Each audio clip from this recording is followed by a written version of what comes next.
Assalamualaikum warahmatullahi wabarakatuh. Selamat pagi semuanya.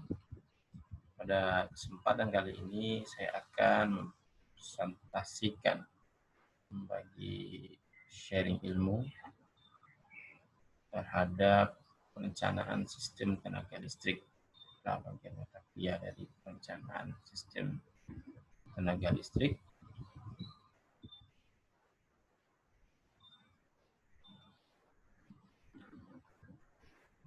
Judulnya adalah teknik untuk mengevaluasi pilihan-pilihan dalam rencana pemasukan listrik di Indonesia.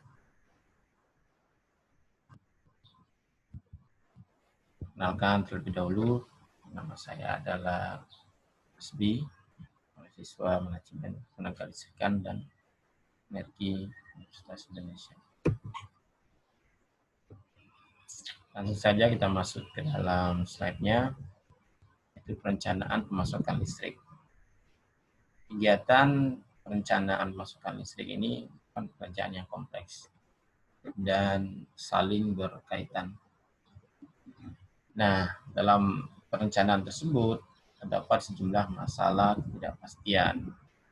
Di antaranya adalah kebutuhan energi listrik, persediaan sumber daya energi, peraturan dan kebijakan, serta pengaturan pusat pembangkit. Nah, ini merupakan hal yang ada potensi ketidakpastian. Selanjutnya adalah perencanaan dalam ketidakpastian. Nah, sebenarnya banyak metode yang bisa digunakan untuk mengambil keputusan gitu dalam sebuah ketidakpastian. Nah, kalau di sini pendekatan pertama adalah AHP atau Analytic Hierarchy Process, mana metode ini dikembangkan oleh Thomas L. Saati, seorang profesor dari Universitas Pittsburgh, dan dia mengajarkan tentang matematika, statistik, dan ilmu ketidakpastian lainnya. Nah, metode ini dapat digunakan dalam mengatasi masalah ketidakpastian perencanaan tenaga listrik. Nah, dalam metode AHP ini ada 3 hal yang perlu diperhatikan gitu, atau bisa dibilang adalah key point-nya. Pertama itu adalah tujuan. Tujuannya apa? Kemudian kriteria. Yang terakhir itu adalah alternatif.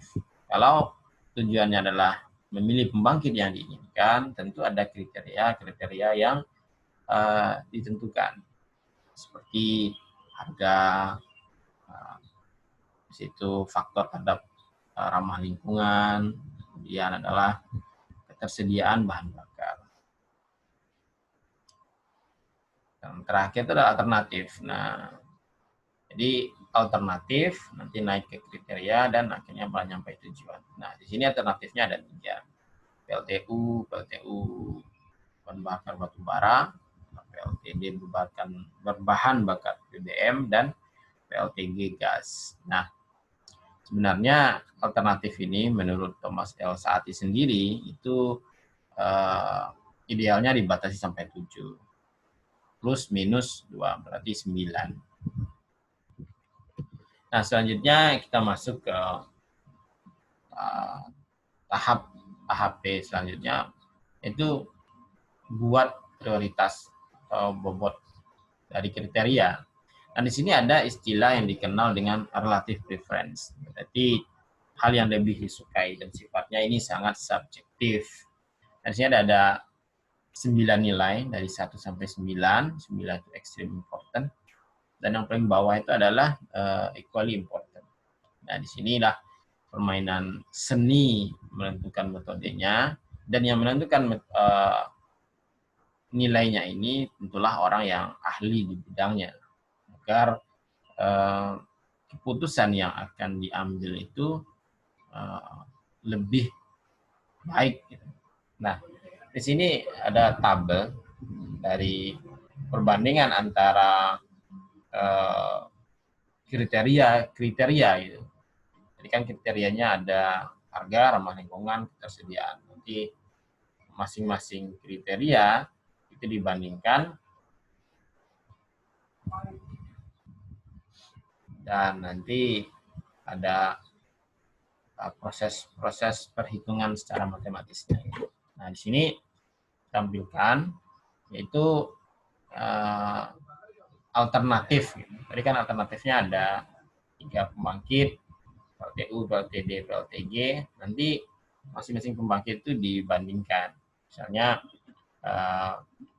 relatif preference antara PLTU dengan PLTU 1 karena sama. Terus PLTU terhadap PLTD itu lebih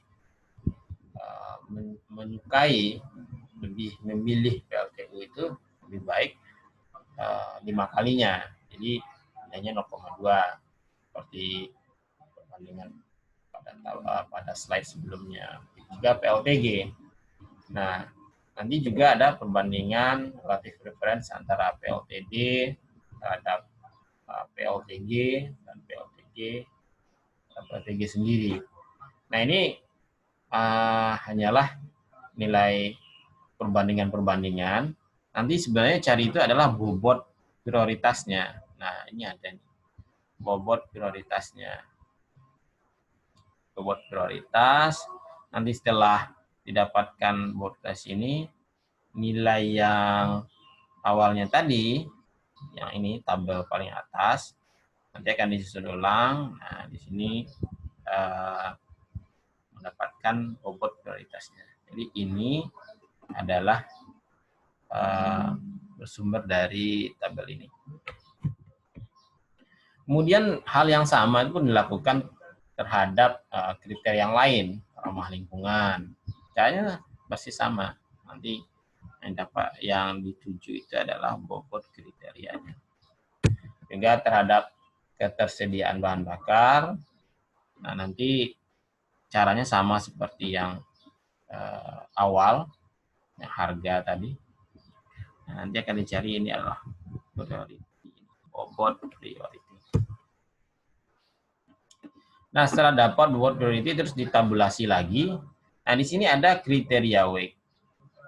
Kriteria weight ini yang diperoleh dari pembobotan kriteria. Caranya sama dengan pembobotan alternatif. Nanti ada kalkulasinya. Kalau dijelasin terlalu detail sini mungkin videonya akan sangat panjang. Ini hanya gambaran saja. Nah, nanti akan ada synthesis of the model. Dan pada akhirnya akan didapatkan adalah overall priorities. Berapa prioritasnya. Sebenarnya metode AHP ini bukanlah satu-satunya metode dalam multi kriteria decision making, atau dikenal juga dengan nama MCDM. Nah, karena sebenarnya pekerjaan dengan menggunakan metode AHP ini lumayan meribetkan, dalam tanda kutip ribet itu adalah perhitungannya agak banyak, sehingga jika alternatifnya itu banyak, misalnya 9, gitu, kan dalam perhitungannya akan membuat kita lebih repot. Jadi bisa digunakan beberapa software. Gunakan beberapa software, itu seperti Analytic Hierarchy Process Software version 2.0.2. Ini berbayar dan bisa di-download di www.spicelogic.com. Nah, ada sih yang berbayar, yang tidak berbayar, yaitu Super Decision 2.8. Ini gratis, bisa di-download di superdecision.software.informa.com. Dan lagi ada juga namanya Expert Choice version 11, free juga. Nah, mungkin ada pertanyaan gitu. Selain dalam pemilihan pembangkit yang tadi itu ada PLTD, ada PLTU, ada PLTG. gimana terhadap yang lain gitu? Apakah hal-hal yang masih berhubungan dengan kelistrikan gitu? Nah, di sini ada penelitian yang dilakukan oleh Harlin Wati Priscilia yang judul penerapan AHP Analytic Hierarchy Program Analytic Hierarchy Process untuk memaksimalkan pemilihan vendor pelayanan teknik di PLN area Banyuwangi. Nah, ini metode ini digunakan dalam memecahkan persoalan yang kompleks dengan menstruktur suatu hierarki kriteria. Kemudian pihak yang berkepentingan hasil dengan menarik beberapa pertimbangan guna mengembangkan bobot dan prioritas. Jadi bisa juga digunakan untuk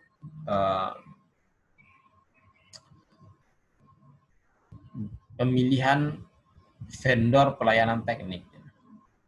Nah, di sini juga ada penggunaan AHP yang penelitiannya dilakukan oleh Bilal Akash, Stom Mamluk, dan Musa S. Mohsen. Ini bisa dilihat di Scholar. Nah, di sini dia menggunakan metode AHP itu untuk beberapa kriteria dan beberapa alternatif. Nah, alternatifnya itu sama antara dua kriteria tersebut. Nah, yang pertama itu dia menggunakan alternatif PLTS surya, PLTB angin, PLTA air, PLTN nuklir, dan PLTD berbahan bakar fosil. Berarti ada 5. Nah, sedangkan kriteria yang dibuat itu adalah biaya bahan bakar, biaya hardware, biaya maintenance, sistem pendukung, dan masalah lingkungan.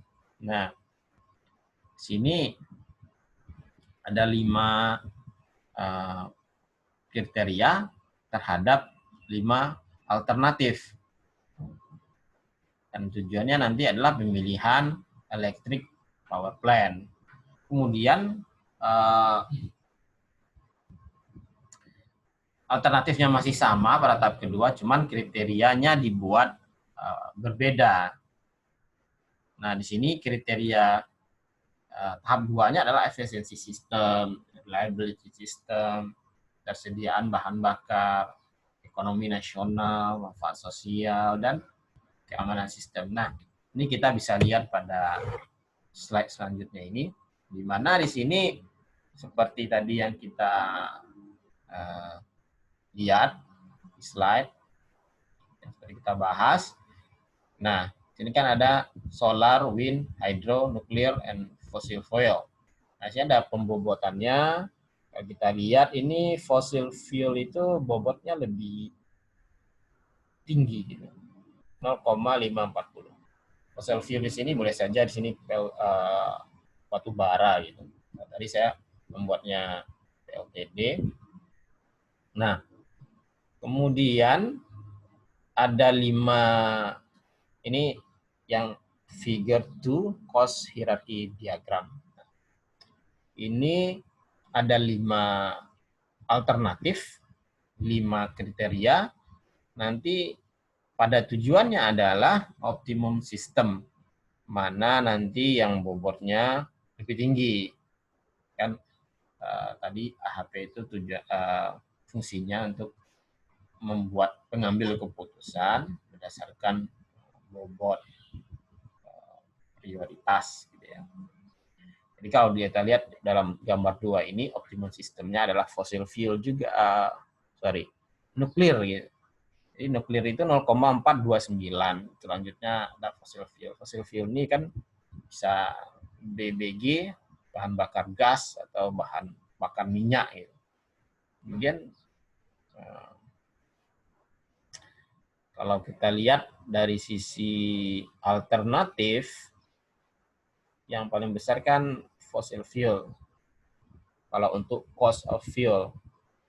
Nah, tapi kalau untuk hardware, itu bobotnya yang paling tinggi itu adalah nuklir, 0,5. Terus maintenance cost. Maintenance cost itu yang paling besar juga nuklir. Terus auxiliary system yang paling besar itu malah hydro. Dan environmental constraints itu nuklir juga. Jadi bahaya terhadap lingkungannya itu yang paling besar nuklir ya. 0,577, lebih dari 50%. Gitu. Kemudian kita bergeser ke gambar selanjutnya.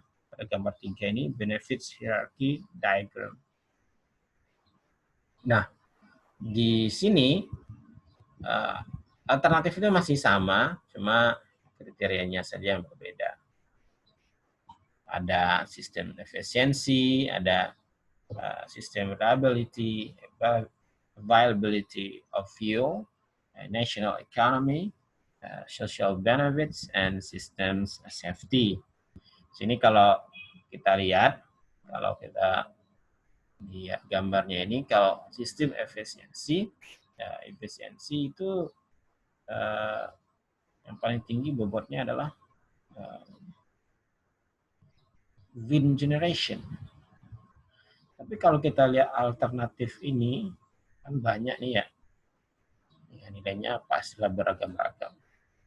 Berdasarnya nanti mana optimum sistem pembobotannya. Sini pembobotan sistem masih yang paling tinggi itu adalah fossil fuel. Dan jika dibandingkan dengan wind dan solar itu hanya berbeda 0,03 gitu. Tapi tetap bobot paling besar itu adalah fossil fuel. Jadi pemilihannya ya fossil fuel dari dua gambar ini. Nah, mungkin muncul ada pertanyaan gitu ya. Apakah AHP ini hanya satu-satunya metode dalam tools untuk mengambil keputusan gitu? Ternyata itu kalau kita lihat di jurnal-jurnal atau ya sekarang kita bisa lihat di Google ya, Mbah Google gitu. Di Mbah Google sih banyak sih yang digunakan. Kalau kita lihat mungkin sumber yang gampang ya, misalnya Wikipedia gitu. Walaupun mungkin sebagian tidak mau mengambilnya karena tidak terlalu akurat gitu ya. Nah, di sini saya dapat dari sebuah paper yang saya download dari Google Scholar. Nah, yang lain itu adalah metode MCDM yang lain adalah TOPSIS.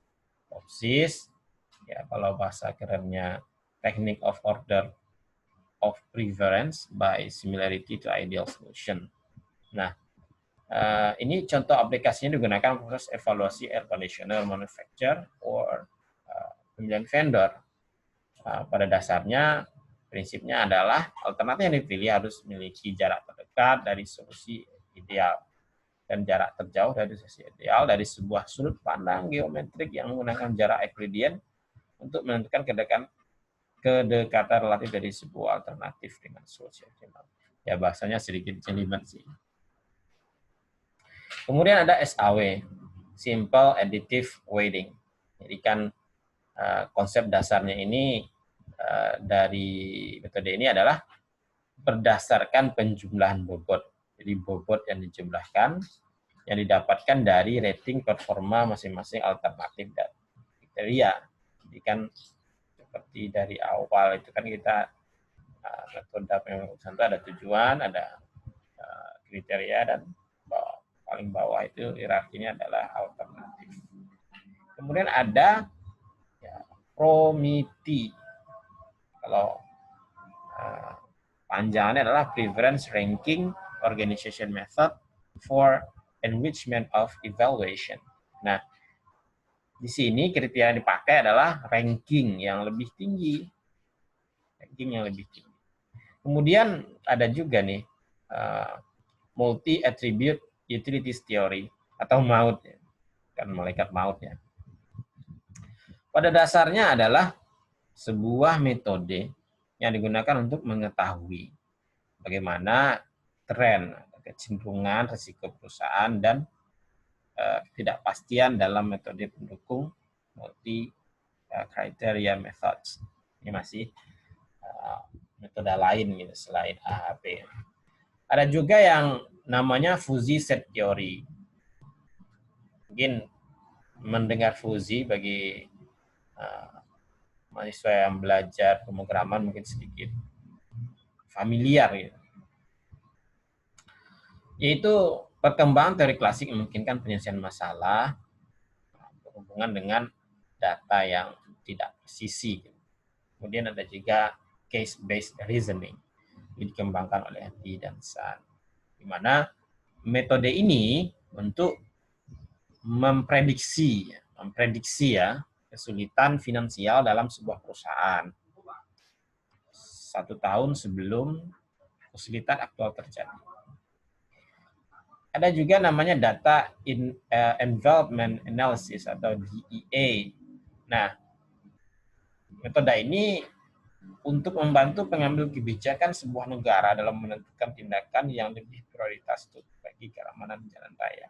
Ini dari sebuah jurnal yang saya dapat itu ditulisnya seperti ini. Kemudian ada Electre, metode penentuan pilihan lebih utama. Dia berdasarkan indeks. Jadi ada berdasarkan indeks, yang lain itu ada berdasarkan bobot. Pada dasarnya semua metode ini adalah tools. Tools untuk membantu mensupport dalam mengambil keputusan. Nah, di sini juga ada rencana usaha penyediaan tenaga listrik.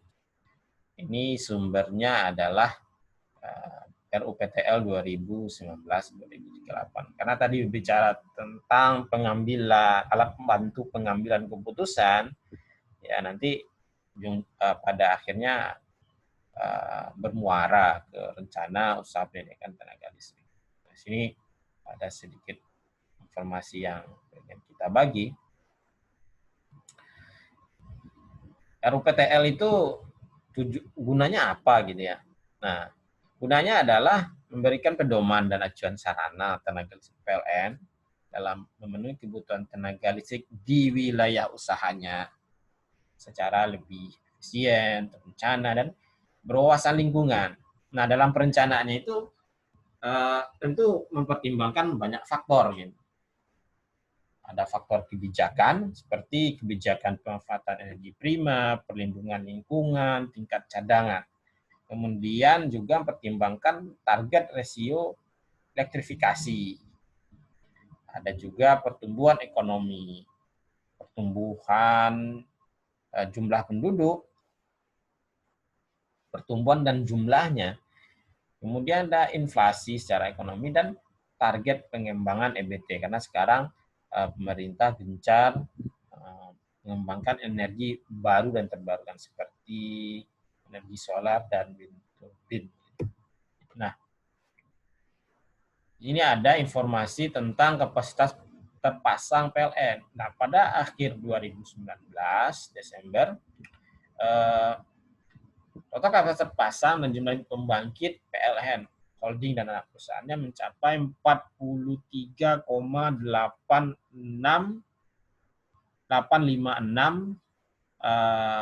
terawatt gigawatt mencapai 43,856 gigawatt dan 5.987 unit.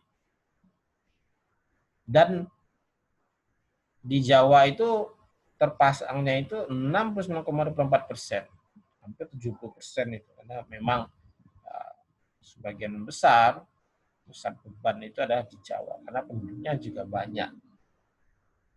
Penduduk juga banyak, industri juga banyak, sehingga ya wajar pemakaian bebannya banyak.